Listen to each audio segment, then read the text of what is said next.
Hi hello అస్సలం వాలేకుమ్ welcome back to my channel how are you all. ఈరోజు recipe వచ్చేసి టమాటా పప్పు ఎలా చేసుకోవాలో చూపిస్తాను. ముందుగా కుక్కర్లో కందిపప్పు వేసేసుకొని బాగా వాష్ చేసుకోవాలి. ఒక గ్లాస్ వాటర్ వేసుకున్న తర్వాత కొంచెం అల్లం ఎల్లిగడ్డ పేస్ట్, చిటికెడు పసుపు వేసుకోవాలి. ఒక 2 టేబుల్ స్పూన్ కారం వేసేసుకోవాలి. ఒక 2 రెబ్బల కరివేపాకు వేసేసుకోవాలి. ఒక 1 2 3 పచ్చిమిర్చి వేసేసుకోవాలి. ఒక 3 4 టమాటాలను కట్ చేసి పెట్టుకున్న టమాటాలను వేసేసుకోవాలి.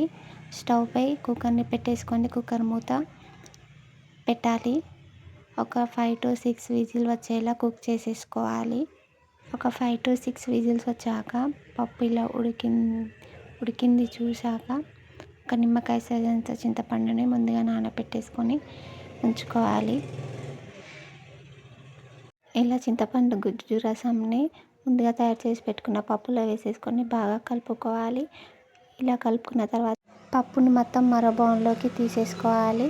తీసుకున్న తర్వాతకి తగినంత ఉప్పు వేసేసుకొని బాగా కలుపుకొని ఒక 15 to 20 minutes సిమ్లో పెట్టేసుకొని బాగా మరగనివ్వాలి.